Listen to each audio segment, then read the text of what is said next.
Hello friends, সিপ্রাস গার্ডেনের পক্ষ থেকে আমি শিপ্রা। বেশ অনেক দিন ভিডিও দেওয়া হয়নি, কিছু পার্সোনালি কারণের জন্য, অসুবিধার জন্য। যে সমস্ত বন্ধুরা আমার সাথে যোগাযোগ রাখে বা করেছেন সেই সমস্ত বন্ধুরা তো সবই জানেন। তা বেশ অনেক দিন ভিডিও দিতে পারিনি, তার জন্য খুবই দুঃখিত।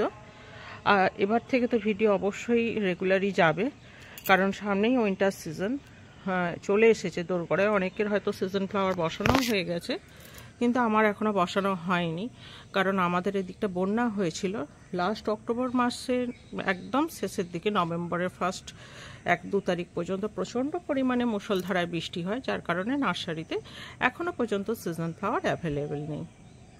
তো গাছগুলো দেখে মনে হচ্ছে দিদি হয়তো প্রুনিং করে দিয়েছে, নতুন পাতাও ছেড়ে দিয়েছে, আর দিদি ভিডিও দিল না।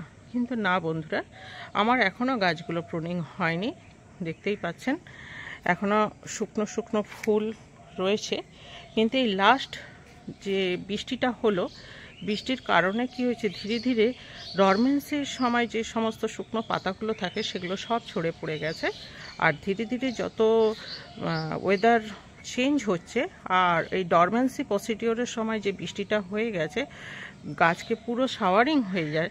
অনেক বৃষ্টি হয়েছে মুষলধারায়, তার কারণে কি হয়েছে, গাছ পুরো নতুন পাতা ছেড়ে দিয়েছে। এই হয়েছে সমস্যা। আমি একটু দেখাচ্ছি, এই যে প্রত্যেকটা গাছ খুবই খারাপ অবস্থা। কিভাবে প্রুনিং করব, কোথা থেকে প্রুনিং করব, কিছুই বুঝে উঠতে পারছি না। তো যেমনইভাবে প্রুনিং করি না কেন, সবটাই আপনাদের সাথে শেয়ার করব। আর যেটা হয়েছে কি, আমরা সবাই জানি যে ডরমেন্সি প্রসিডিওরের সময় জল খুব কম মাত্রায় দিতে হয়, আর খাবার তো টোটালি বন্ধ থাকে, পেস্টিসাইড বন্ধ থাকে, সব কিছু বন্ধ থাকে। এবার কি হয়েছে, অক্টোবরের শেষের দিকে এত বৃষ্টি হয়েছে, বৃষ্টির কারণে গাছের কন্ডিশন এইরকম হয়ে গেছে। গত বছর কিন্তু এটা হয়নি। আরও যেটা এই ডরমেন্সের সময় আমরা কি দেখি, যে জল কম মাত্রায় দিতে হয়, জল কম মাত্রায় দিতে হয়, না হলে গাছ নিতে পারে না, কারণ পাতা সেই সময় কম থাকে। আর এই কম পাতা থাকায় জল যখন বেশি পড়ছে বৃষ্টির কারণে, তখন কিন্তু গাছ বেঁকে বসছে, ডাইব্যাক প্রবলেম হচ্ছে। আমার গাছেও কিন্তু ডাইব্যাক প্রবলেম হচ্ছে। একটু দেখাচ্ছি, এই যে ডাইব্যাক শুরু হয়েছে। এই যে মোহনাটা তো প্রায় অর্ধেক হয়ে গেছে, কেটে কেটে ফেলে দিয়েছি। অনেক গাছ ডাইব্যাক প্রবলেম হচ্ছে। তো এখন কিভাবে ফুল পাবো, কতটা পরিমাণ পাবো, বা একসাথে তো পাওয়া সম্ভবই নয়, কখনোই সম্ভব নয় একসাথে সব ফুল। তো এটাই হচ্ছে মেন শীতের সময় দেখা। এখনও শীতের সিজন ফ্লাওয়ার তো কেনা হয়নি, আর কিনবও না, কারণ এতগুলো গোলাপ গাছকে এই শেষের দিকে প্রুনিং করা, এদেরকে সুন্দরভাবে পরিচর্যা করে ফুল নিয়ে আসা খুব দরকার। তো যদি করি, একটু গাঁদা করব আর পিটুনিয়া করব।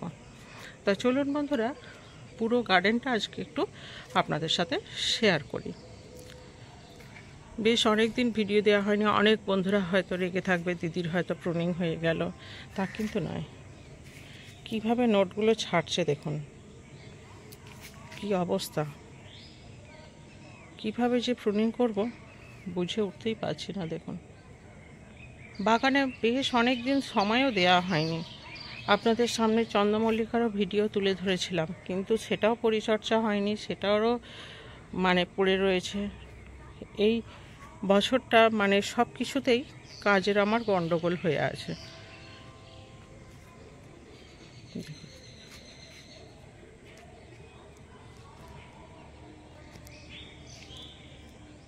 পুরো লাল পাতা ছেড়ে দিয়েছে।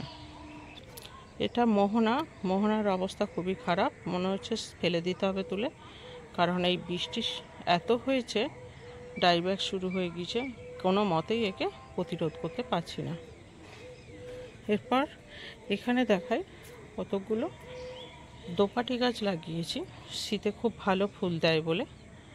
আর এইগুলো হচ্ছে আমার নিজের হাতের কাটিং করা জবা গাছ। এগুলো দেশি ভ্যারাইটির ওপরে বিভিন্ন কালার আছে, বিভিন্ন কালার, থোকা আছে, রেড আছে, হোয়াইট আছে, পিঙ্ক আছে। এগুলো আমি নিজেই কাটিং করে করেছি।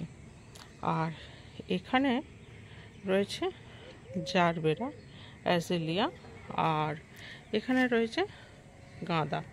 এই গাঁদাগুলো আমি সেপ্টেম্বরের মাসের লাস্ট উইকে কাটিং বসিয়েছিলাম।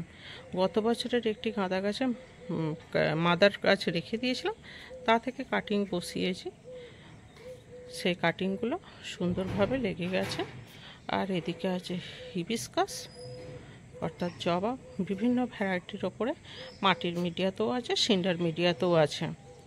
রোদ হলে ফুলগুলো ফুটে যাবে, একটু রোদের পেলে, আলো পেলে। এখানেও আছে জবা, এখানে একটা আছে অ্যালামন্ডা, নীলকণ্ঠ অর্থাৎ অপরাজিতা। এই যে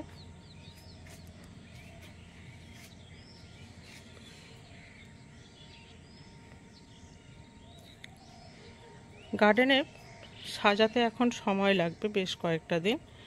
যেমন এই লিলিয়ামগুলোকে রিপোর্টিং করে দেবো, ঘাস পাতা হয়ে আছে, পরিষ্কার পরিচ্ছন্ন হয়নি। আর এখানে লিসোথোসপেন্সিস অর্থাৎ নন্দিনী, এগুলোকেও একটু রিপোর্টিং করে দেবো। বেশ ঝাড় হয়েছে, এগুলো কত এই গরমটাতে কিনেছিলাম, 3খানা আছে। আমার হাতে কাটিংয়ের একটি নাগচম্পা, এখানে 2টো আছে। এইভাবে মোটামুটি চলছে, কোনো রকমভাবে গার্ডেনটা না বাঁচিয়ে রাখলে নয়, তাই চলছে। তবে এবার শীতকাল আসছে, গার্ডেনে তো মন দিতেই হবে, না হলে তো হবে না। তো আমি চেষ্টা করব, যে বলবো তা নয়, এবার পরপর ভিডিও আসবে, আপনাদের সঙ্গে সবটাই শেয়ার করব। কি ফিডিং চার্ট, গাঁদা গাছের ট্রিটমেন্ট কি, হিবিস্কাস গাছের ট্রিটমেন্ট কি, সমস্ত কিছু মিলেমিশে থাকবে। শুধু আর গোলাপ গাছ নিয়ে থাকবে না, সবটা নিয়েই থাকবে। তো আজকের মতো এইটুকু বন্ধুরা, সুস্থ থাকুন, ভালো থাকুন। আর যদি চ্যানেলের নতুন হয়ে থাকেন অবশ্যই চ্যানেলটিকে লাইক দেবেন, কমেন্ট করবেন, সাবস্ক্রাইব করবেন, শেয়ার করবেন। আর আমার পুরনো বন্ধুদের তো বলতে হয় না, ওনারা তো কমেন্ট করেন এবং চ্যানেলে লাইকও দেয় এবং শেয়ারও করে দেয়। আজকের মতো এইটুকু, অসংখ্য ধন্যবাদ।